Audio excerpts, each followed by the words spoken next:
What's up, Awesemo? I'm Peteymac with Greg Ehrenberg. Today, as we hit this MLB slate, we were just talking about wood. That's what we're on to here as we roll through, get things fired up on this Tuesday. And it's not your usual baseball Tuesday. I'm ready for some 15-game slates. Let's fire it up. And it's still, you had these starting times all over the place, Greg.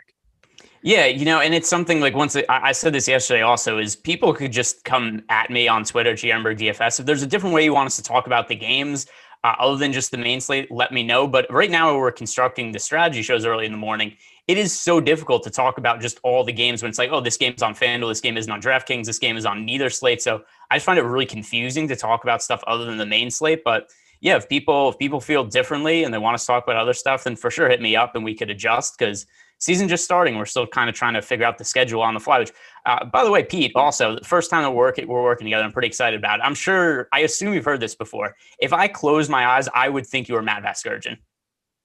I have heard that before. It's a cool compliment. He's terrific. Sunday Night Baseball, now the Angels and all that. And I've gotten that a little bit for the looks of the beard, and I'm a little short guy. So, yeah, I have heard that before. I don't know.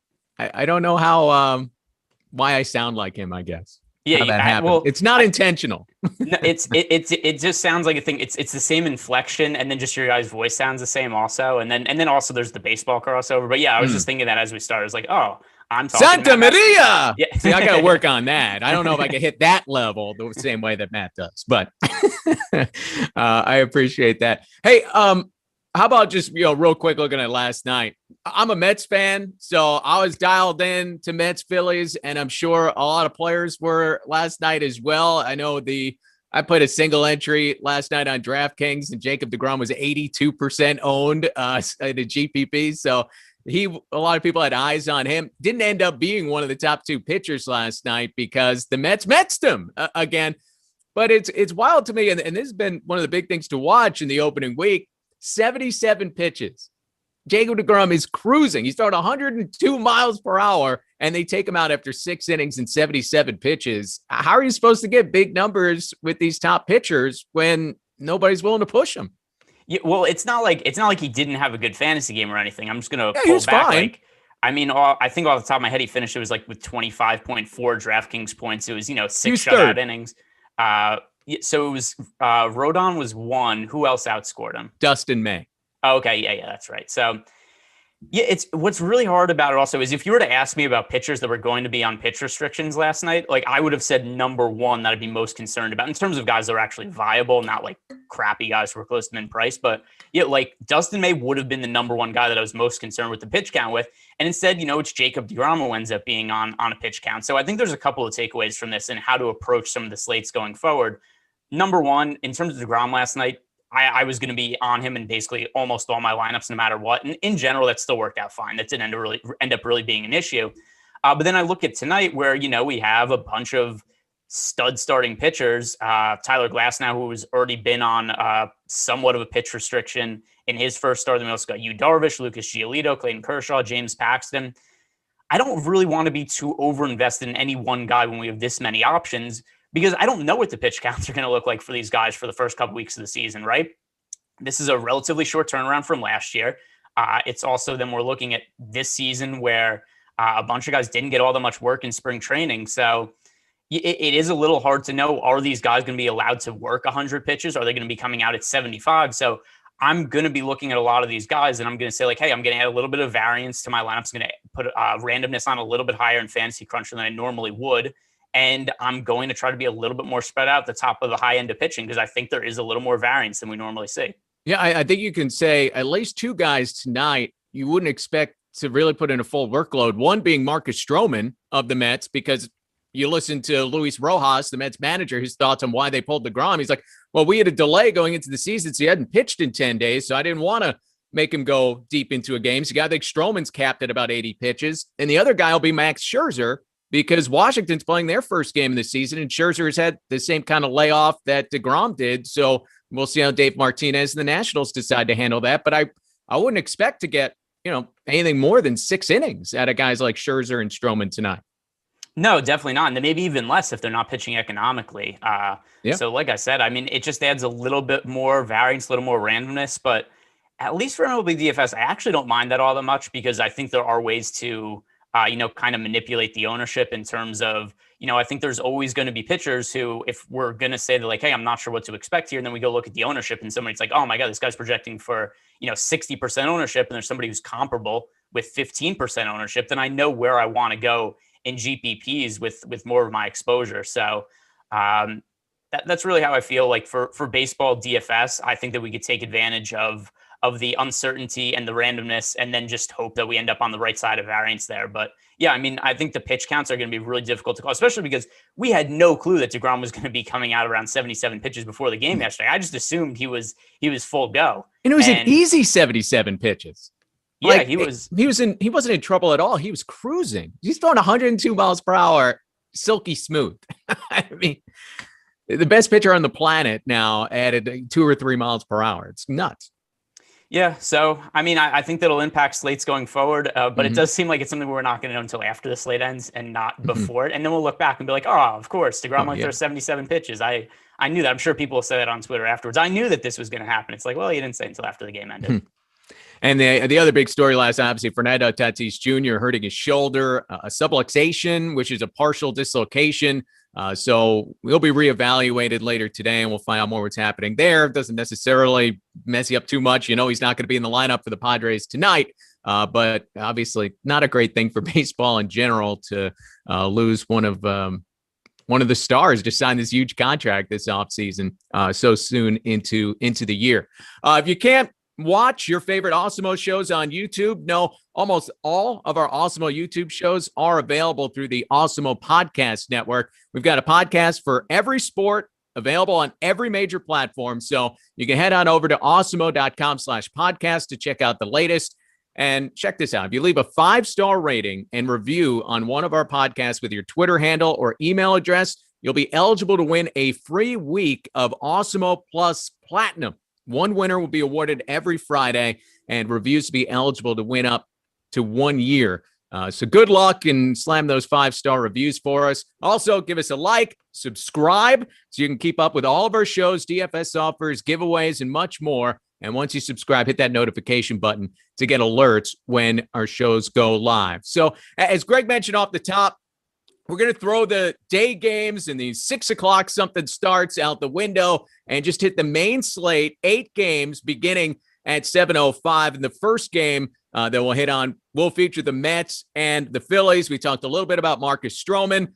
You also have the Phillies, and it's kind of odd with today's slate because you have some of the aces out there, and then you also have these fifth starters, and Chase Anderson being one of those guys as the Phillies try to move to 5-0 on the season. What jumps out to you about this game, Greg? Yeah, so let's start talking about some of the pitchers here. And starting with Marcus Stroman on FanDuel, I don't think there's any reason to consider him where we only need one pitcher. On DraftKings, I don't think there's any need to consider him where we roster 2 pitchers. Because like you said before, after Jacob deGrom only threw 77 pitches yesterday, I can't have confidence in any of these pitchers for the Mets going deep into games going forward. The other thing also, Marcus Stroman, who's a great pitcher, but a better real-life pitcher than a fantasy pitcher. Not a guy who really racks up a whole bunch of strikeouts. More of a pitch-to-contact pitcher, pretty heavy ground balls.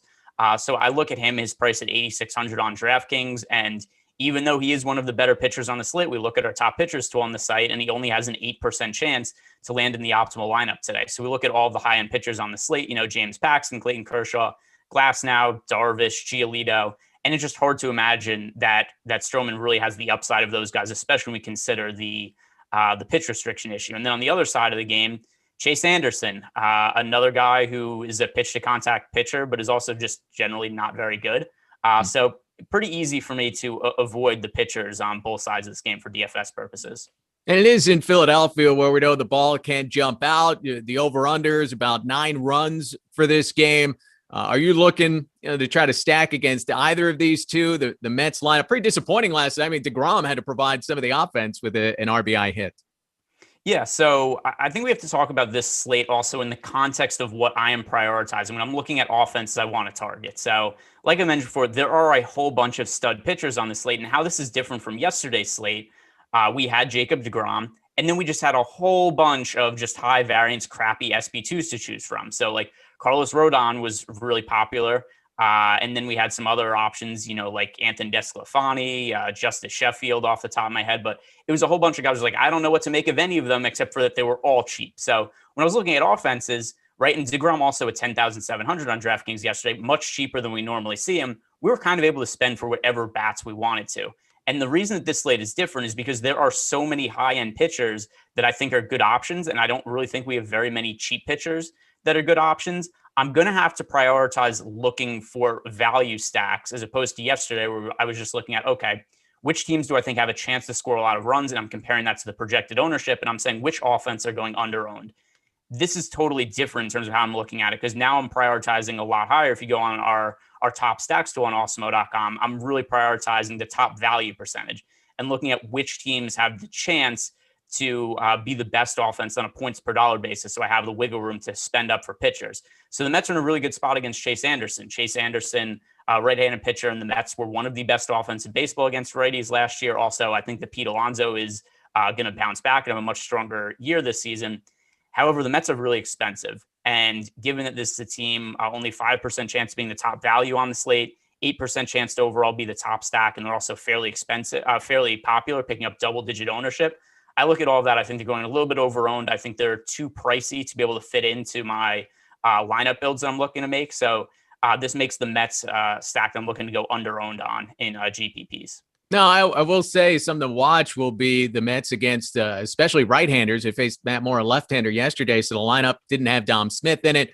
But you look at the projected lineup, 5 of their first 6 are going to be hitting from the left side. When you throw Lindor, a switch hitter, into all of that, and then you have Nimmo, Conforto, Dom Smith, and Jeff McNeil. So it's possible they could launch a little bit, but as you mentioned, the value might not be there for the Mets to hope that they're going to put it together and launch against Chase Anderson. Yeah, and that's it. And then something else I do when I do these shows in the morning is I do just build stacks of every team just to kind of see like, okay, which teams, if I was to target anybody from this team, would be somebody that stands out. And yeah, I mean, like Dominic Smith at 4,100, he would be, an okay play from the Mets. Jeff McNeil, who, by the way, launched a ball yesterday to the deepest part of Citizens Bank Park. And I think if you looked at the Baseball Savant number, I think the expected batting average was like 970 on the ball that he hit to the gap yesterday. And it just barely missed being, I think it was a 3-run homer at the time. But those are the 2 guys that I would look at the most if I had to make a Mets stack. And then McNeil, actually, I think, is a one-off bat at only 3,800 on DraftKings. He would be the overall best play from the Mets. But once again, just a team that's a very low priority for me. Next game we'll hit Tampa Bay taking on Boston at Fenway Park. The Red Sox, they were actually the stack to have in the perfect lineup on DraftKings with Xander Bogaerts, JD Martinez, Alex Verdugo, and Franchi Cordero all ending up in the perfect lineup from last night. And JD Martinez is off to a heck of a start this season, which is obviously a big change from last year. Martinez, 8 for 15, a couple of home runs in the first 4 games this season. He is someone who said he was totally unprepared last year. And it seemed like he was just sitting on the couch during the early portions of COVID, said, hey, there's not going to be a season. I'm not going to prepare the way that I did. And then all of a sudden there was a season and he stunk last year. So if there's a bounce back potential for somebody, maybe you can just throw last year out the window for JD Martinez and hope he goes right back to the kind of slugger he was for years before that. You know what's funny is I'm just going to pull up the numbers for JD Martinez really quick because off the top of my head, I think he's always been a slow starter. So I'm just going to Fangraphs right now and looking up his splits for first and half season of his career. And all right, maybe his career was a slow start. Yeah, that's true also. All right, so maybe not actually. He's had a couple of years recently where he's been better in the second half of the season, the first half of the season, but it hasn't really been the case for his career. That is something I do think about, just big picture thing though, is players who have generally been slow starters in their career, which by the way, I was wrong. That's not been JD Martinez's MO for his career. It just has been for the last couple of years. But I do wonder, guys who have generally started slow, and then last year we had such a small season where it's, guys who's like, they're usually not playing as well as they normally do the first 30, 40 games of the season. It takes them a little while to get going. When you look at last year's numbers, they might have just sucked for most of the year. And it might have just been because that's kind of how they play. They generally tend to be guys who are slower starters. But no, I agree with you. I don't really have too many concerns about JD Martinez coming into this year. I'm also taking last year's numbers because of the weirdness of it with a little bit of a grain of salt. That and also was a small sample size. But JD Martinez has been one of the best hitters in baseball for, a little while now. And I think that he should bounce back and be much better this season. If we look at his outlook for this slate, I'm curious where the ownership is on him right now. And if people are hip to the fact that maybe he's going to be a little bit more effective this year. He's going up against Tyler Glasnow tonight, so I wouldn't expect the ownership numbers to be too high. No, but I was just kind of curious where it is. But he's literally projected for 0 ownership tonight, which I think kind of makes him interesting as a one-off. But looking at the overall outlook for the offenses on this slate, for the Red Sox, like you mentioned, going up against Tyler Glasnow, I wouldn't be interested in stacking the Red Sox. But if somebody like JD Martinez is actually going to hold with literally 0.1% ownership through lock, then as a one-off, if you're playing multiple lineups, that wouldn't be an awful option. If you do look at our top stacks tool, the Red Sox are actually going slightly under-owned, but that's not saying much. The reason they're going under-owned is because they have no ownership going up against Tyler Glasnow. And certainly if I'm rostering one side of this game, I'd have much more interest in Glasnow than I do the Red Sox. There's really 5 pitchers on this slate that I have a lot of interest in. Tyler Glasnow is one of them. It's Giolito, Darvish, Glasnow, Kershaw, and Paxton. I'm going to be mixing and matching those 5 guys together. So Glasnow, even if he does give up a couple of runs, the strikeout upside is so high for him. And also his command is much more under control than it's been over the last couple of years. We've seen for the last about year now for Glasnow, he's throwing a lot more strikes. And then even on the off games where he's, walking 2 or 3 guys, the strikeouts are so high that it offsets any runs that he gives up for DFS purposes. What about the fact that he was pulled after 6 innings in the opener? There is a little bit of a limit on Glasnow. Does that give you any pause to go all in on him? Well, I'm definitely not going all in on him. I'm going to be mixing and matching with those top guys. But even so, I look at Glasnow. He's not typically been a guy who's traditionally worked all that deep into games anyway. But the strikeout numbers are so high that it doesn't really matter quite as much. Opening day, he ended up with 6 strikeouts in that game. You go back to last year, his final start to the regular season. He pitched his last start of last season. He ended up with over 30 fantasy points in 5 innings just because he had double-digit strikeouts. So, that's always been a thing with Glasnow is his strikeout numbers per inning are, as high as anybody in baseball. And I think that of anybody who might not work deep into games, he's one of the ones I'm least concerned about just because that's not something he normally does anyway. And then on the other side, Martin Perez is going for Boston, the left-hander at Fenway. Yeah, Perez is kind of interesting from a standpoint of not as a pitcher himself because he's not good. But one thing that's always kind of been interesting about him from fantasy purposes, he's been a guy who really consistently will be like, hey, 6 innings, 3 runs, 6 innings, 4 runs, like never games that are good for starting pitcher purposes. But he's kind of tended to limit the damage a lot of times more often than not. But I look at some of the numbers here that we have on our top stacks tool where the Tampa Bay Rays have the 3rd best odds of being the highest scoring team on the slate, but yet they're picking up almost no ownership. So we've got them with over 10% chance to be the top scoring team of the day, but only project for 5% ownership.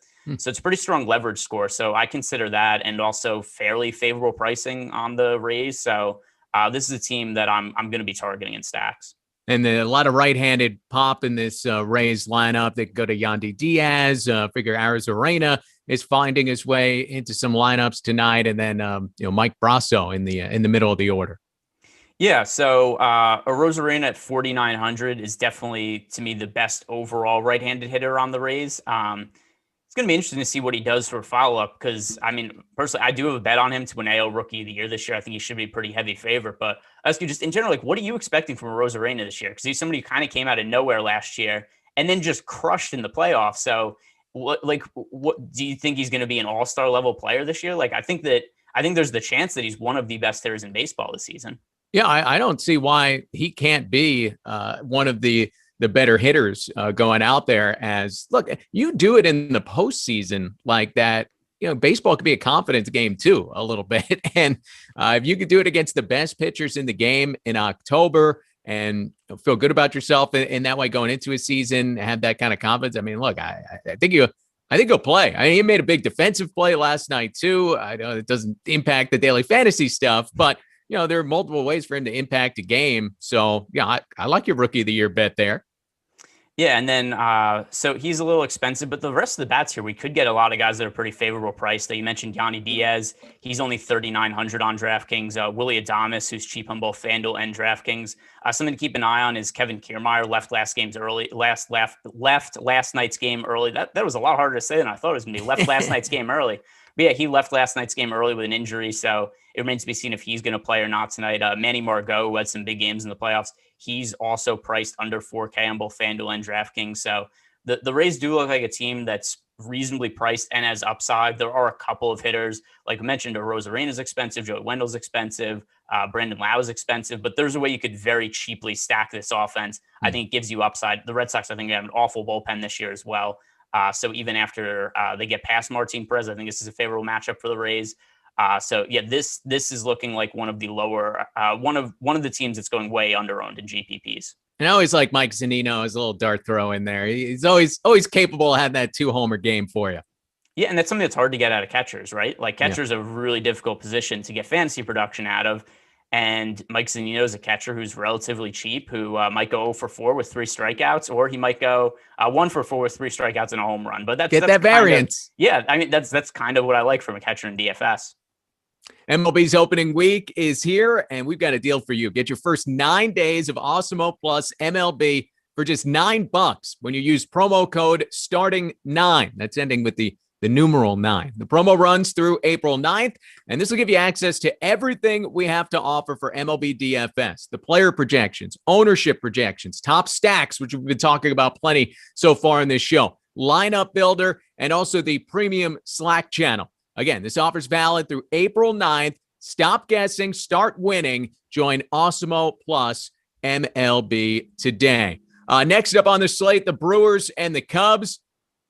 You have a slight wind blowing out at Wrigley. Shouldn't be a huge factor, but it is warm in Chicago. We know the weather was pretty good last night, and the ball did fly out of the ballpark, even if there weren't a ton of runs, a lot of solo homers as the Cubs won that game 5-3. Freddie Peralta making the start for Milwaukee, Greg. Yeah, I think this is a pretty neutral game all around, meaning like I don't really have interest in Freddie Peralta as a pitcher. He's somebody else who I'm a little concerned about the workload with, because Peralta, we've seen him come out of the bullpen in the past. We've seen him start, and I'm not sure how deep he's going to be allowed to work into the game. The other thing also is, I look at him on DraftKings where he's only $500 less expensive than somebody like James Paxton. And then on FanDuel, Peralta a little cheaper at $6,400, but I don't think he really needs to be considered on a one-pitcher site.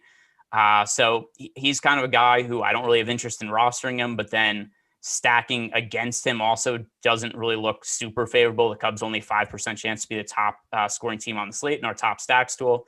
And then on the other side, I kind of feel similarly about Alzolay, where he's somebody who at 7,400, he's picking up no ownership, but I also don't think he's going to work particularly deep into the game. And then on the Milwaukee side of the game, it's a team who yesterday, by the way, I didn't like the Brewers as a stack just based on what their ownership was.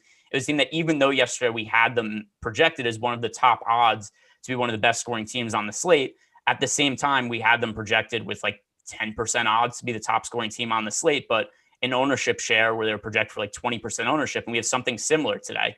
They have an 8% chance to be the top scoring team on the slate, but they're picking up 17% ownership. They're projected to be the most chalky stack on the entire slate as of now. So with that information in mind, I don't want to be on the Brewers because I think they're going wildly overowned. So I'd rather stack up other teams.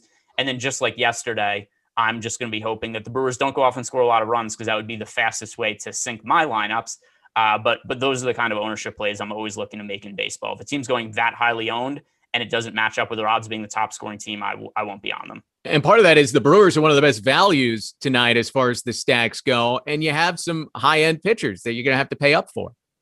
Yeah, so like I'm going to have some Brewers plays as one-offs in my lineups, but to stack them up as a whole, I just think that's going to be too similar to what the field is doing, and it doesn't match up with their odds of actually being the top stack on the slate. So like Christian Yelich is going to be one of the most popular pay-up options on the slate. He was yesterday, and it definitely wasn't something that went well for the people who rostered a whole bunch of Christian Yelich. But some individual guys, like Colton Wong, Keston Hiura, Luis Urias, these are all guys who I'm going to be mixing in as one-offs.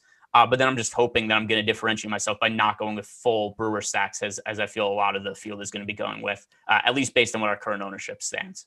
Next up, the Blue Jays will be in Texas once again. This is a Blue Jays 6-2 win yesterday. Tanner Roark against Dane Dunning. That's a banner pitching matchup. It's day 5. This is where you have the back end of the rotation guys going at it. And the over-under on this game relatively high, and 9.5 in Texas. Yeah, so Dane Dunning, though, is somebody who's kind of mildly interesting to me. I'm going to pull up his numbers really quick.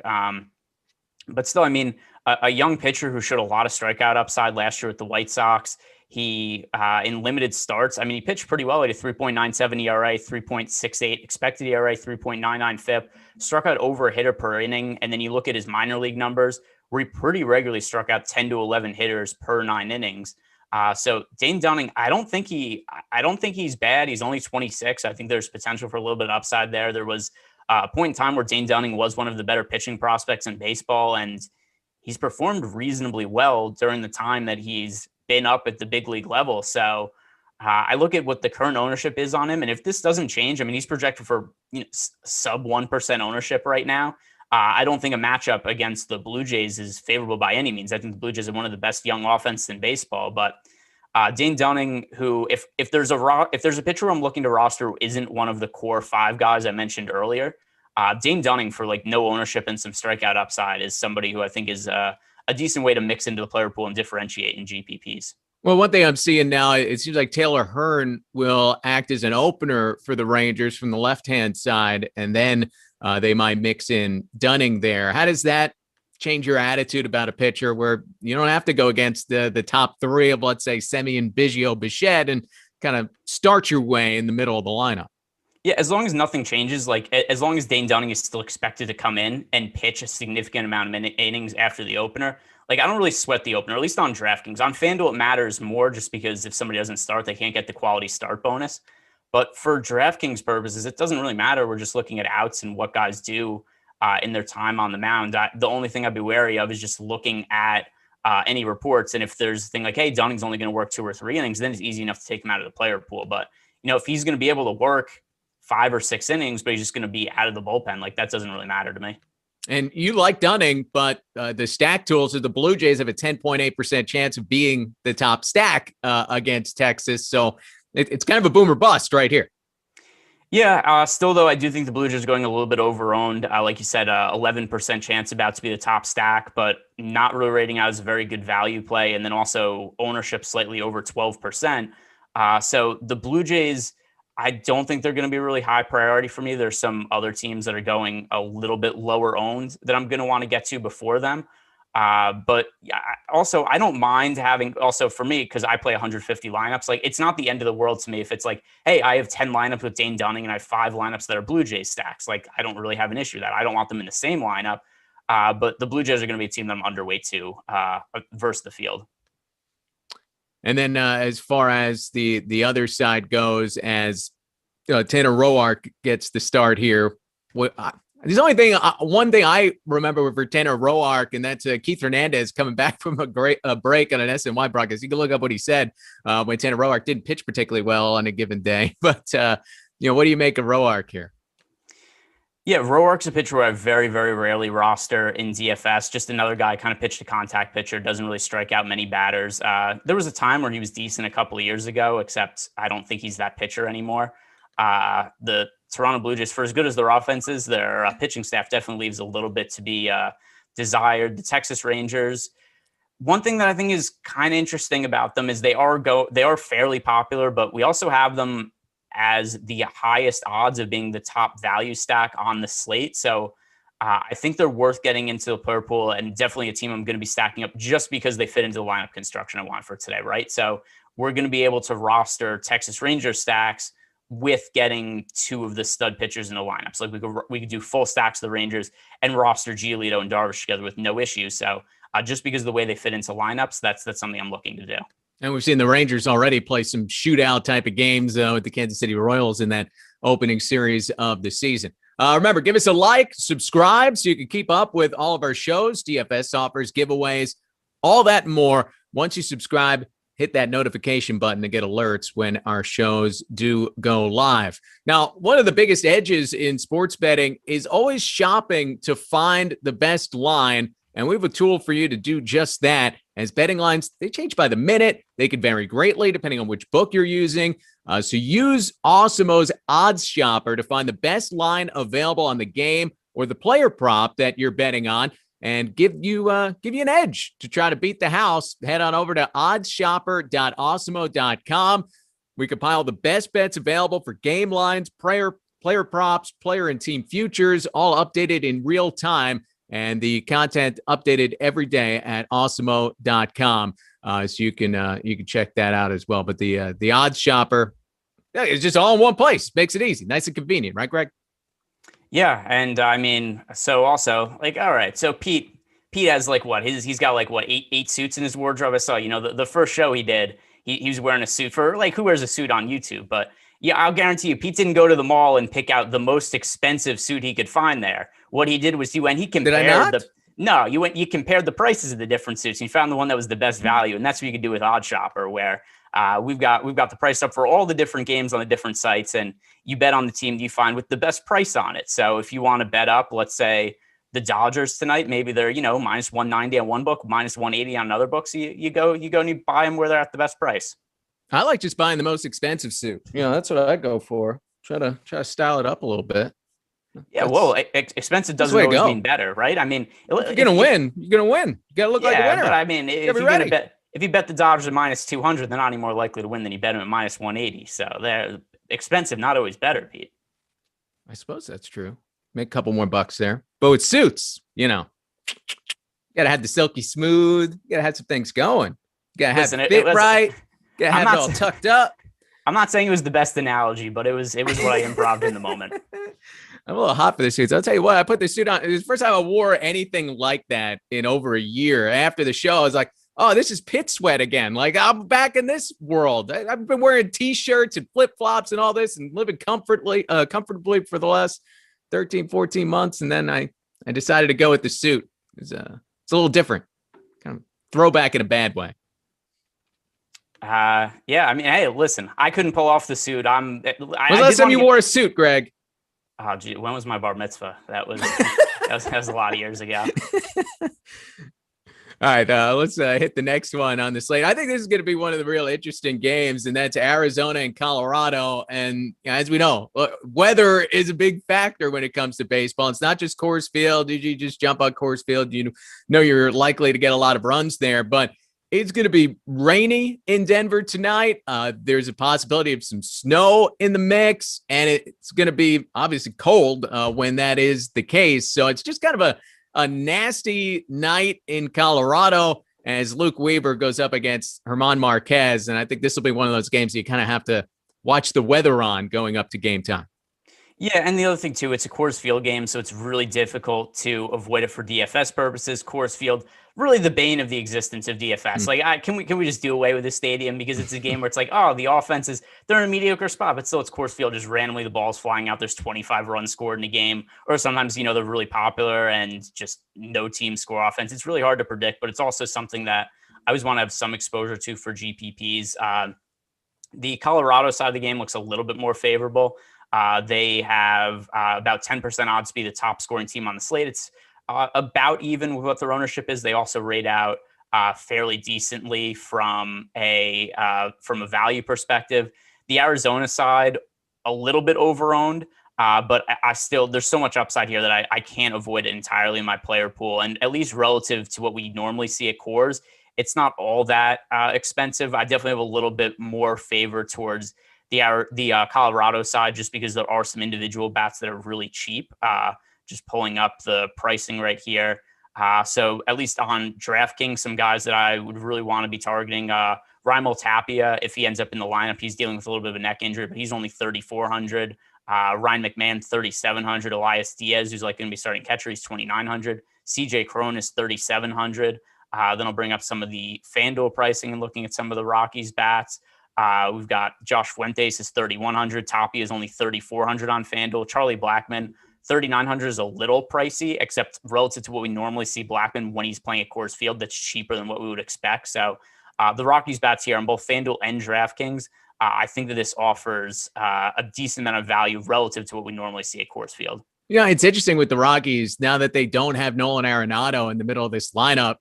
Trevor Story, Charlie Blackmon, those are the big names that jump out at you. There's not a whole lot other than that. And look, Julio Urias went in there and threw, I think it was 6 terrific innings against the Rockies this past series. Trevor Bauer had a no-hitter through 5 innings in his Dodgers debut there at Coors Field. And this isn't the Blake Street Bombers that you have there in Colorado at this point. No, it's a terrible, terrible offense. But the hitting conditions are so favorable to hitters that it's Coors Field. Like, there's just going to be games that shoot out and score a lot of runs. And it's still a thing where I have to look at some of the tools we have on the side and be like, hey, the Rockies have the 4th best odds of being the highest scoring team on the slate. So therefore, I just can't totally avoid it. And there's going to be really bad offenses that go into Coors Field and sometimes put up a lot of runs. And the absence of Arenado, like, it would seem like it matters a lot. But at the same time, too, it makes the Rockies cheaper. So it's going to be making them easier to get to on a lot of slates. So for DFS purposes, like, it's not going to be something that significantly changes how I approach the Rockies at Coors Field. And I saw Luke Weaver, the Diamondbacks pitcher tonight. He's a top 2 value in the Awesemo pitching chart. So, for Weaver, is he a guy that you take a chance on at some point? I know you're looking at more higher end pitchers tonight than Weaver. No, definitely not at Coors Field. Weaver's actually somebody who, when he first broke into the big leagues, there was not very many pitchers at the time that I was higher on from a young pitcher's perspective. Like, do you remember how good he was when he first came up? Sure. Let me pull up his numbers really quick. But yeah, I mean, like, Luke Weaver, if I remember correctly, like, the first year when he came up, number one, he was one of the best young pitching prospects in baseball at the time. But then also he was producing like ridiculously good fantasy results to where, all right, pulling up the Fangraphs page. So yeah, the first year he came into the league, he had an xFIP of 2.93. He was striking out nearly 11 hitters per 9 innings. And yeah, it was one of the like top 20 or so prospects in baseball at the time. So when he first came out, I was like, oh, this guy's going to be a fantasy stud. And then he dropped off just so ridiculously quick for no reason. Like his next year in the big leagues with the Cardinals, he had a 4.95 ERA, a 4.46 xFIP, and just couldn't strike guys out anymore. The strikeout numbers have bounced back a little bit since then, but he just hasn't showed the same promise he's had at that point in time. So definitely somebody who my outlook on him is much lower than it was before. Maybe he bounces back, but Coors Field, not the time I'm going to take a chance on it. Yeah, he's a quirky personality too. I called some games for USA Baseball when Luke Weaver was there, and I guess it was 2013. So he went to Japan. They played games there. He bought a glove that was bright pink, bright neon pink. He loved his glove. He nicknamed it Lola. But I think he's got to bust it out, right? I mean, if you name a glove and that becomes like your lucky thing, he's got to rock that in the big leagues. I'm disappointed I haven't seen the bright pink neon mitt out there. Hopefully it's legal, and maybe that's holding him back. Yeah, isn't that one of because I know like the MLB has all those rules about I know you're not allowed to wear, I think it's like white long sleeve like shirt because that would just blend into the ball and make it really hard to see. Maybe it's one of those things where it would be like, hey, this distracts the that would be like every creative player I've ever made in a video game that would just come out. You have like neon green cleats, like a purple glove. But yeah, I assume that there's probably something like that where it'd be too distracting. You can't see. They're starting to let the cleats go now, which is good. But there too many rules on the uniforms there as far as that goes. And then the other end of this pitching matchup, German Marquez, he walked the ballpark against the Dodgers in his first outing, and yet really didn't give up a whole lot of runs as everybody was on the Dodgers, the big stack on opening day. And Marquez, I don't know how he got away with it. It was like 6 walks in 4 innings. He only gave up 2 runs, I think. Yeah, I mean, well, overall, Marquez is really good. And I mean, if you had to pick a kind of pitcher who's going to be able to play at Coors Field, number one, you have to have a really good fastball. Definitely helps that he's able to ramp it up in velocity because we know breaking pitches don't move as much in Coors Field at altitude than they do elsewhere. So that's one of the other reasons I think that the Diamondbacks, even though I'm going to have some stacks of them, I'm going to be underweight to the field. I think that Marquez is much better than the public generally gives him credit for. Also, I mean, that first start against the Dodgers, let's give him a pass. Home start against arguably the best offense in baseball, defending champs at Coors Field. Like, that's a really big ask. And yeah, I mean, if you just look at his numbers, 4.59 Ks per 9 innings, 13.5 walks per 9 innings that game. It was was a terrible start, and he was very lucky to not give up more runs. But I mean, overall, over the last couple of years, Marquez has pitched fairly well at Coors Field, at least as well as you could ask anybody to do. So once again, like if I have to stack one side of this game, and I'm going to be stacking this game in GPPs, I prefer the Rockies side. And the Diamondbacks, I'm going to have them in my player pool, but I'll be underweight to the field in them in GPPs, just given what their ownership is. And producer Tyler helping us out. According to the official baseball rules, a pitcher's glove can be any color except white or gray, as long as it's not distracting. So that would be a fun argument. I mean, look, is a neon pink glove distracting? By the way, what is it? What is if not for the color, like what else about a glove could be distracting? I don't know. Maybe you put some lights on it, some glitter. But that would be like color related. Like you got like what like. I'm just trying to think like you just have like some long string that's hanging off it. Maybe you put like ink blot on it or little spirals, make people dizzy. Like a hypnotist, like you're trying to hypnotize the batter. Just spin. What else could it possibly be? Yeah, I want to hear that argument though. I want to see the manager coming out of the dugout and arguing whether or not a neon pink glove is distracting or not. See, the thing that's funny about that though is because there's so many rules in baseball, just like, there's all those like weird laws too. Like if you ever look up like goofy laws, like in New York City, you're not allowed to have a puppet show past like 9 p.m. on certain streets. Like something happened, that law and those rules had to be put into play. So I just want to know, like, what was it? They're like, you can't have anything distracting on your glove. Like who was the guy who went out to pitch? He was like, no, I just always have a naked lady painted on my glove. And he just went out and the hitters like couldn't deal with it. Like there's something that initiated that rule being put into place. Somebody figured it out. Somebody hacked the code, right? Yeah, somebody had to decide, dude, Vaseline is the best way to throw this spitball, or, experiment with the pine tar and the suntan lotion and mixing it all together. Somebody's figuring all this stuff out. I think a lot of pitchers are which also, I mean, so like last night, Carlos Rodon clearly had some substance on his on the brim of his hat, and I know that they're trying to cut down on that this year, or at least they said they're going to. Who really cares? Like, who's watching baseball and is like very upset that a pitcher is using some sort of substance to get a better grip on the ball? The big thing is the hitters don't care. The hitters, to some degree, want the pitchers to have a good grip on the baseball. So they're not getting a fastball to the head because the pitcher can't get a good grip when it's 30 degrees out. Yeah, I mean, I'm sure if I'm a hitter and I'm just like, I can't hit like Jacob deGrom, I'm gonna be like, yeah, he's cheating. He has some sort of substance on him or whatever. But the other thing too, like, I don't understand somebody, like, if you're a fan at home, like, why do you care if the guys are, if you think somebody's cheating? Like, it's like anything else. Who are these people watching golf that are, he slightly moved the ball or took it out of the line when he wasn't supposed to? People enjoy doing this stuff and feel like they're having an impact in the game on their couch because they're catching Michael Pineda with chunks of pine tar in his hat on Sunday Night Baseball all those years ago.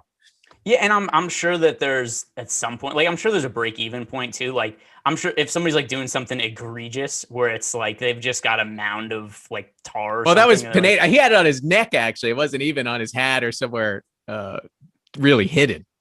But I mean, still, like, I've never watched a game and been like, oh, great, the pitcher's got some substance in his glove. Can't watch now. Not a fun viewing experience. Like, I want to see every pitch thrown. I want to see it look like it's thrown like a wiffle ball. Every hitter, I want to see just juice to the tits and just hitting the ball 500 feet. Like, cheat. Go. Like, make the game more entertaining. Just straight arcade video game style baseball. Be like every other sport. This is where, baseball gets banged for steroids and all this stuff. And it's like, nobody cares if basketball players test positive for something or NFL players, but baseball has the purity test that it has to try to cross.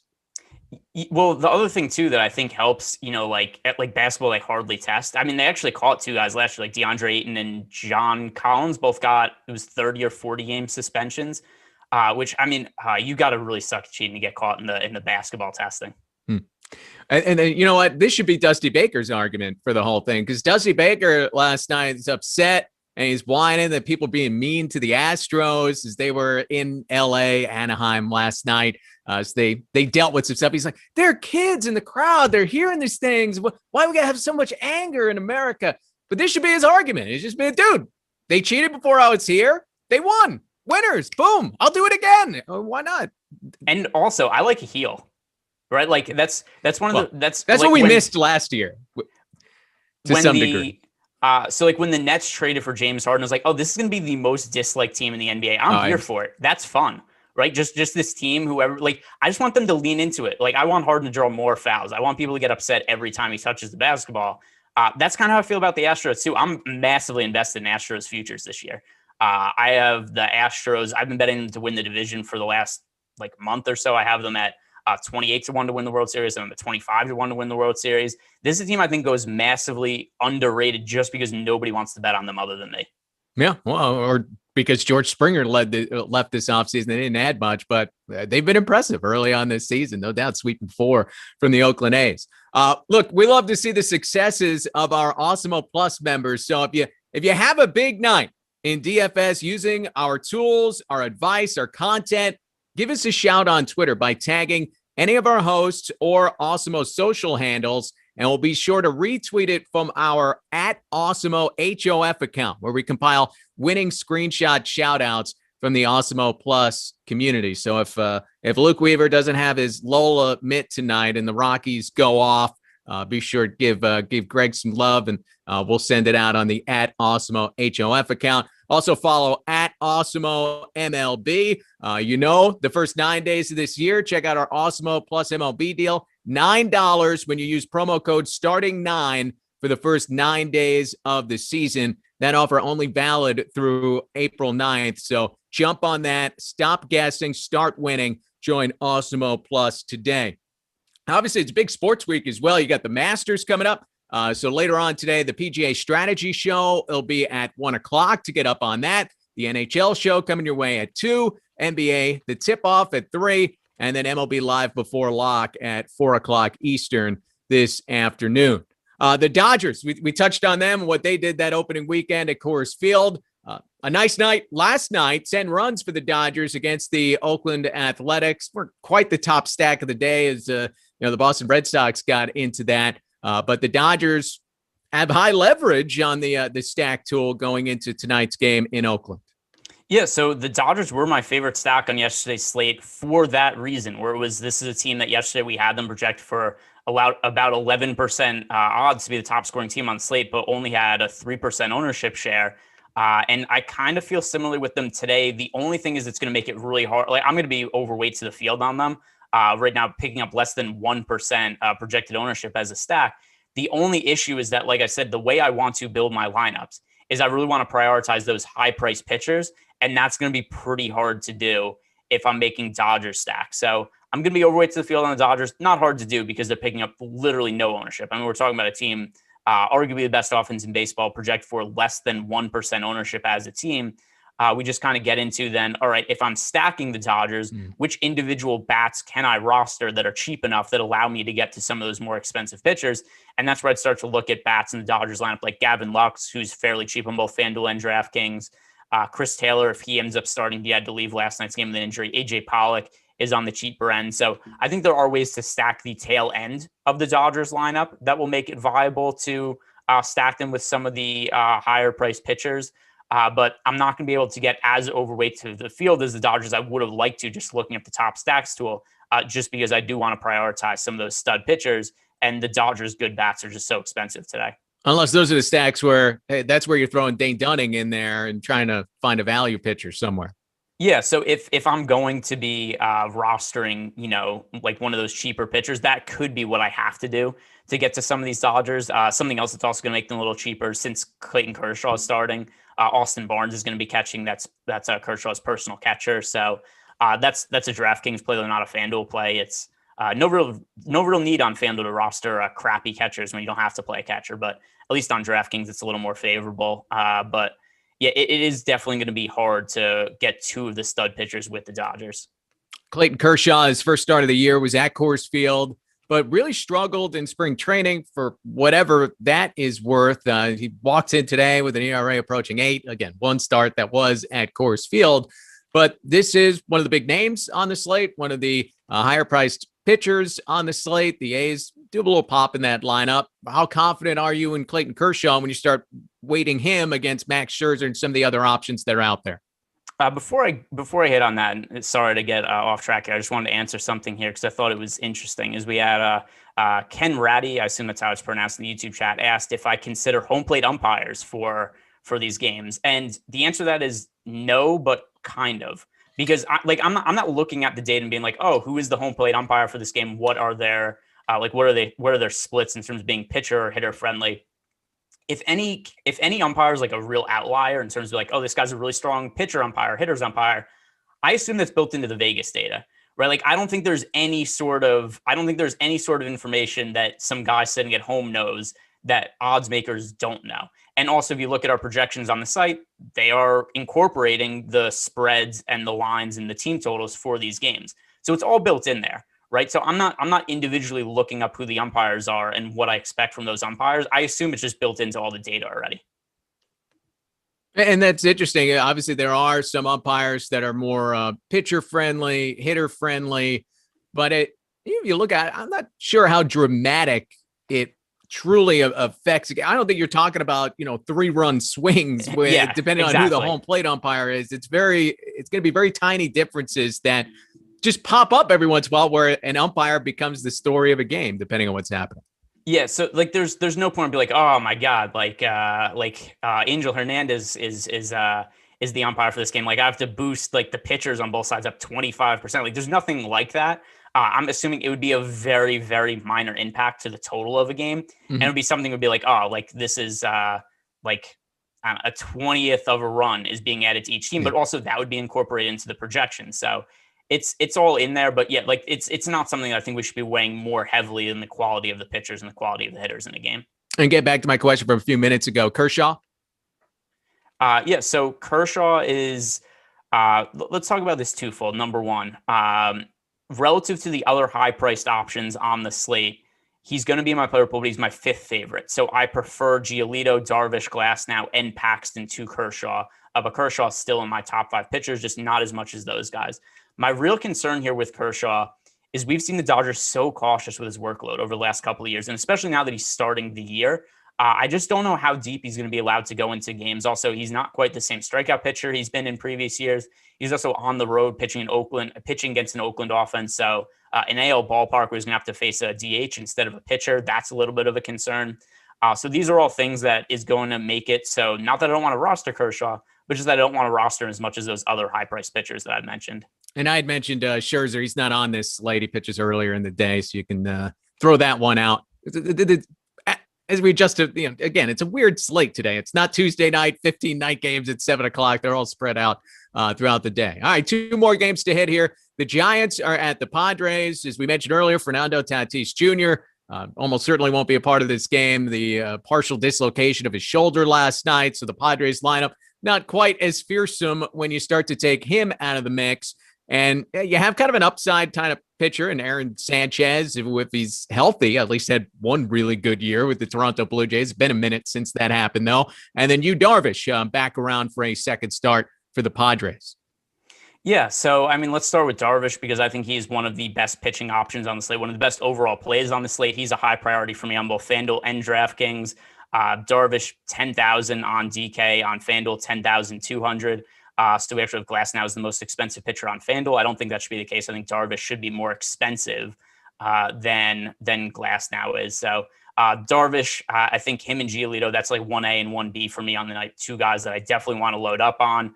And I mean, nothing else to really add from the pitching end of him. He's transformed himself from being a guy who was one of the best pitchers in baseball to somebody who looked like he was starting to drop off a little bit. And now he's back to being one of the best pitchers in baseball. Got paid a bunch of money by the Padres in the offseason. I think he's going to be in the mix for Cy Young this year. How about with Tatis out, Ha-Sung Kim probably gets some time. I personally have not seen him play a lick of baseball, so I don't have a whole lot to throw out there on him. Is he someone that you've seen the early going here or even playing overseas? So funny enough, as many diehard DFS players will remember from last year, a lot of us were playing KBO baseball, and I altered my entire sleep schedule for KBO DFS baseball last year because I didn't have anything else going on. Like I didn't have content to put out. I didn't have other DFS to play. So I was staying up all night to watch KBO baseball games, and Ha-Sung Kim was one of the best players in the KBO and was regularly priced in KBO DFS at like 64, 6,500. So it's funny now all of a sudden that he's relevant for DFS slates where it's like, hey, he's 2,700 on DraftKings. And then on FanDuel, he's priced at, what's his price off the top of my head? Somewhere around the same, 2,100 on FanDuel. So to me, he's a really strong value play. Maybe there's a little bit of a bias here just because he produced such good fantasy results. He brings that nostalgia back for 5 a.m. baseball. Yeah, because I got to wake up at the crack of dawn and watch people I've never heard of play baseball. But Ha-Seong Kim was really good, and he's still somebody who it's really hard to translate numbers from the KBO to MLB, but still, I mean, Kim showed the potential to be a good fantasy producer just based on his outlook, where he was a guy like, hey, he has speed, he has power, and he's played fairly well so far to start the year in the limited amount of times. His one start that he got, he did pick up a couple of hits. That was on the 3rd, so a few days ago. But yeah, I mean, he's so cheap on both FanDuel and DraftKings that I think he is one of the better cheap options just based on we've seen him be a really high caliber fantasy producer overseas. Last game on the slate, White Sox in Seattle. Lucas Giolito taking on James Paxton. And based on what you said earlier, you like Giolito tonight. Yeah, so Giolito, if you're playing cash games on DraftKings, Giolito and Darvish, that is the pitching combination to have. On FanDuel, I would still go Giolito in cash games just because he's $600 less expensive than you, Darvish. Also, when two players are close, I'm generally going to look towards the ownership for cash games and then just say like, okay, I want to go with whoever's more popular of the two. And so Giolito is projected for 42% ownership on FanDuel. That's a number that'll be really hard to get away from in a cash game type scenario. So Giolito, really strong pitching option for me. Where I think this game gets really interesting on the other side is with James Paxton, because Paxton was one of the best fantasy pitchers in the league for years. Just the question is always, how healthy is he going to be? Because when James Paxton was healthy, he was an elite starting pitcher. He was just only healthy for a handful of starts each year.